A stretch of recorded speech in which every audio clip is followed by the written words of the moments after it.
This is my build. This is my custom build. It's called Buraaq. I was lucky to have this engine as my first custom build. So I want this culture to grow. Like this custom retro vintage thing should grow in India and we understand more about motorcycles when you dive deep into it.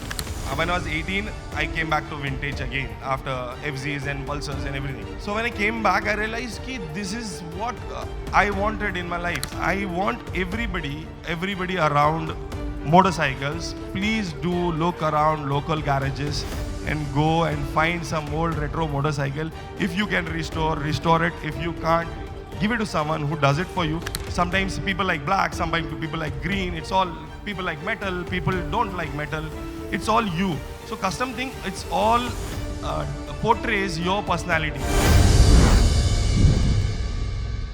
An avid motorcyclist and rider, he builds, creates and rides beautiful vintage machines, and he's here to tell us about his story. Please welcome on stage Syed Omer Siddique, everyone. A big round of applause for Omer Siddique as he comes up on stage. Welcome to the Big Trip. Welcome to India Bike Week. And we're extremely excited to see what you have in store for us. Everyone's waiting to see the vintage classics. And tell us a little bit about your passion. I'm going to leave the stage to you. I'll start with fueling the passion, my journey with rare motorcycles as a collector and a builder. So I'll start with things which actually created me what I am today. I was born in a joint family, so I had many uncles. So they had too many motorcycles. So there was RX100 in house. My father used to ride on a Bullet 1975 B1 series, if you know. So there was SD at home, there was Vespa at home, there was Priya at home. So I kind of related to motorcycles very early in my life. It was like I was in like 4th grade. I was started already doing in scooters, and like I came to Hero Honda CD100s and all. By the time I realized I was growing, so I went in a zone with that Pulsar Mania thing. I started doing more of what is in trend. So I was liking new motorcycles. I was doing good until 220 and FZs came, until R15 came. I was doing very good with Pulsars and all. Then suddenly I realized that every new motorcycle is the same. This BS3, BS4, BS5, BS6, we didn't get BS5. So BS6 norms, these norms started coming in. And once you realize, when you rev that engine, you feel the engine is the same. If you ride a TVS or a 350 Royal Enfield, you get that same kind of vibration. There's no soul to the machine at all. Then I started realizing, as a motorcyclist, we always want something unique to us. As we buy it from the showroom also, we try to do a bit custom. Just that my motorcycle is different from others. So it all started. Then I realized that I'm missing what I was actually doing earlier. I came back to those old machines. It was late. I started, when I was 18, I came back to vintage again after FZs and Pulsars and everything. So when I came back, I realized that this is what I wanted in my life. See, these engines are very rare. So what happened is, when we have extra money, like nobody does baap ke paise mein passion. So you have to have your own money to start your own passion, at least in India. So until I started realizing this, I started making my own money. Then I started doing things more into vintage motorcycles. So I did collect later on. I do have around like 12 to 14 to be approximately, half deal is still there. So like 14 motorcycles with me. I have RD350s. I have BSA ZB31, if anyone can relate. And I have a BSA C10L, which I did restore it myself. It's a very rare motorcycle. I have found at least like 3 or 4 in India. I don't think so. I've seen many of them. But it's a 250cc, which I got lucky to have it in a... It was just a barn find. Yeah, barn find, which I found it in West Bengal. So I was lucky to get this motorcycle. I think I should be doing this as well. So this is my journey as... this is my Bullet days. Yeah, this is Kawasaki Enduro, if you remember Kawasaki Enduro. So I do a lot into custom building as well. I have done a custom build called Burak. It's there in the mod section. It's V-twin 1000cc. I'll come back to that. This is my bullet which I did. I did elements in a lot of wood, metal. This is wood.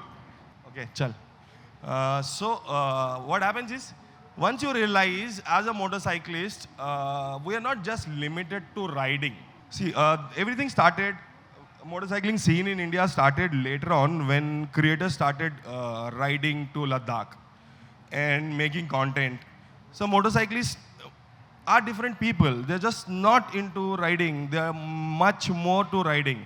What happens is motorcycling, there's lot many aspects. Somebody does racing, somebody does FMX, somebody do restoration, somebody do custom building.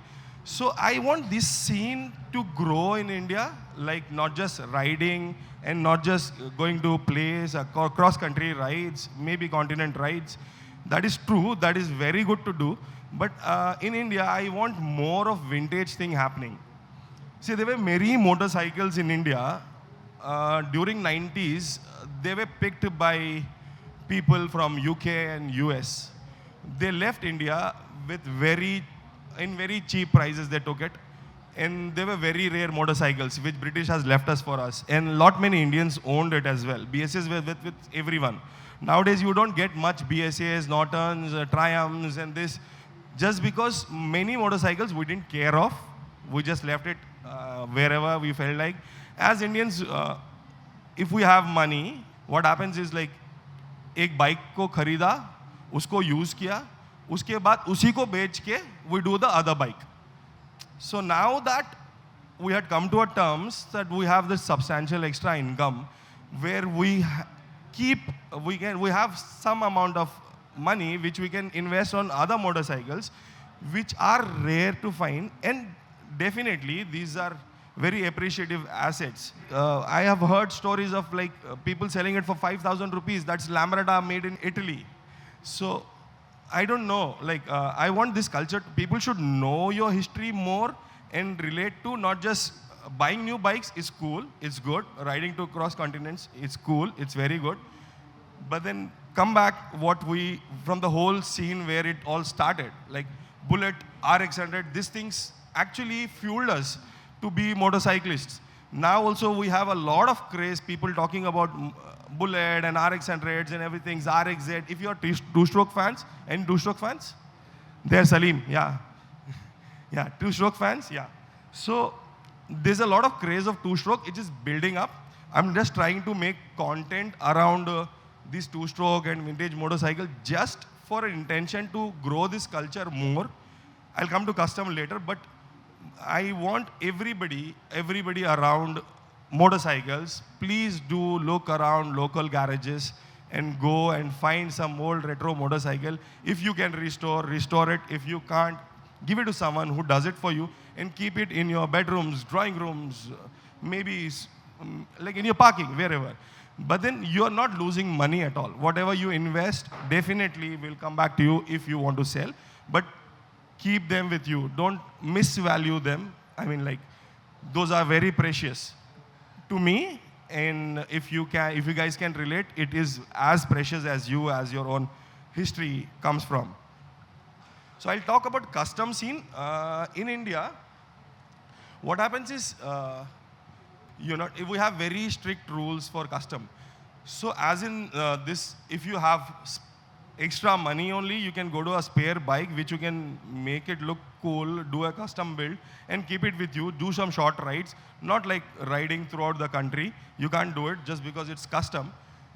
But in countries like Indonesia, Japan, US, yeah, you see a lot of choppers, bobbers, people riding. Indonesia, amazing culture of custom builds and these retro motorcycles. Japan, origin of custom, I think, people started. And we are actually watching all these new builds, these new motorcycles which is coming, Cafe Racer. It's already someone's custom design. Someone did a custom design long back. He did a Cafe Racer. So now brands like RE and even Honda also is trying to do Cafe Racers and try to show. So the design and everything all comes on custom. What happens is, like, if you buy a bike from a showroom, you definitely not like to be the stock bike. Everybody as a motorcyclist, you want my bike to be different. My bike to be stand out, like it's to stand out in the whole crowd. If you are buying Hunters, so my Hunter should be different from other Hunter. If you're buying Ronin, if you're buying GT, my GT should be different from other GT. So always you try to do is, I'll do something different so that my bike differentiates. And it all comes from the personality of yours, like what you like. Sometimes people like black, sometimes people like green. It's all, people like metal, people don't like metal. It's all you. So custom thing, it's all portrays your personality. I think we are doing great job during like past 10 years. They are like very good motorcycle builds around. The builds are very particular based for shows because obviously it's illegal to ride them on road. But there are many people now in India, those who are developing ideas to make their own custom builds. And this scene is growing for sure. I do understand like we lack in lot many things. But if you love motorcycles, you obviously want this motorcycle to be different, my motorcycle to be different. So start making it different, start buying retro motorcycles, and be unique. I hope many of you understand the importance of these motorcycles which we left behind. We were very tight on our budgets, so we left them. But right now, it's high time that people should understand, even buying a Luna, kinetic Luna, is as precious to me as to buying a Norton Commando or Norton, maybe a Triumph, anything. But buying a Luna is giving me as pleasure. So I have a lot, see, this is my Lambretta, this is BSAs, this is Sunny, which I got lucky. This is the BSS ZB. This is a Luna. So I was lucky to find, and to be honest, I bought it for 800 rupees. This one. It's as easy for me. It's even easier for you. Just please look out for things. This is the scooter Lambretta which I tried to do. I tried doing it. I kept my whole original paint. The paint is completely original, 1965. I didn't do anything. I did the sticker job. I kept all the rust. Just to, if you guys know patina look. So I did that. These are my pictures. This is my RD350. So I'll talk about the role of this motorcycle festival shaping India's riding community. It's been 11 years to IBW, and I have been coming from last 3 years, 2022, 23, now 24. So what I found as an individual, last year we weren't considered motorcyclists. Okay, vintage scene wasn't there like 2 years back. There was no vintage scene in India Bike Week. It's more on riding, cross continents and Ladakh and K2K. It was more on that. 2022, things started changing. People started making content. Reels started coming 2020. Then people started making content. People started knowing each other. We started connecting. 2022 onwards, things started shaping up. And 2024, we have a very big stage today for all the vintage motorcycles. If you guys are around, there's a club called Pune Scooters. They are here. They are, people from Mangalore, very good friends of mine. All the collectors, all the vintage motorcycles, people are here. And we have been creating this platform for ourselves from last 3 years. We have been working very hard to make people understand even we are motorcyclists. So right now it did allow us to these kind of festivals, okay, these motorcycle festivals, let us network, okay. These are the great OG custom builders of India, Bombay Custom. See, we try and connect. See, he's Bobby Singh, who we try to connect with these motorcycle festivals. And not just India Bike Week, there are other festivals also which have helped us to meet each other and build a network and build a connection. I lot many people from last 2 years here. So I've been following you people, what you guys do and all. So this thing has helped me network my channel where I can find more retro and vintage people. I'll come back to my build. This is my build. This is my custom build. It's called Buraaq. I was lucky to have this engine as my first custom build. It's a V-twin 1000cc engine. The engine itself is a custom build. Okay, so it's two 500cc Royal Enfields UC engines clubbed together, made it as a V-twin, and the whole chamber is built in Chennai, and the self-start is from a car, a Fiat car, 1000cc car, and the gearbox is of Electra, 5-speed Electra. We have changed the clutch plates just to, for that engine size. Okay. So this whole build is a dragster build. If you understand what dragster is, dragsters are very low on ground clearance. So like some 2 inches or 3 inches, you need to have a flat track to ride this kind of motorcycles. So this whole idea was to build it on a dragster because chopper and bobbers, everybody has done with Harleys. So nobody has attempted something in India, at least with a V-twin, a dragster build. So I was trying to do, this is all metal. There's no plastic. I didn't want plastic. I didn't want paint. I just want chrome, shine. So it's more of a European taste, to be honest. If you do understand what British V-twins are, so this bend pipes, the flow of these bend pipes will remind you of Vincent Chase, HRD, Vincent Chase, 1940s, 1950s, yeah, very old school. So the head I wanted to use it, the OG bullet wala head, just because it gives you a very aggressive stance. And as it is built on a Royal Enfield engine, so I didn't want to make it something else. I just wanted to portray that it is out of Royal Enfield engine. So I wanted that head of Royal Enfield. I got these tires imported from US. That is a velocity stack, if you guys know. Can you go back? Yeah.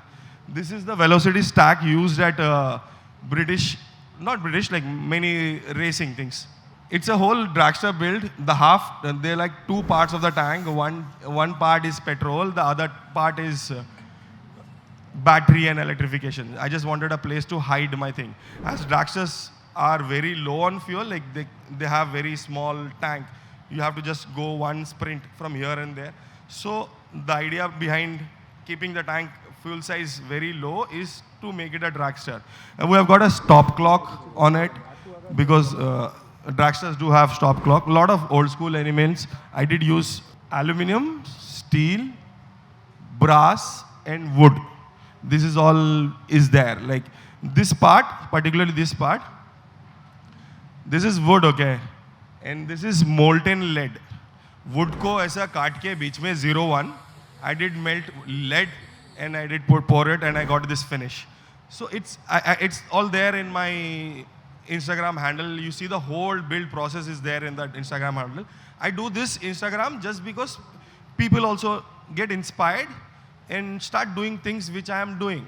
So I want this culture to grow, like this custom retro vintage thing should grow in India and we understand more about motorcycles when you dive deep into it.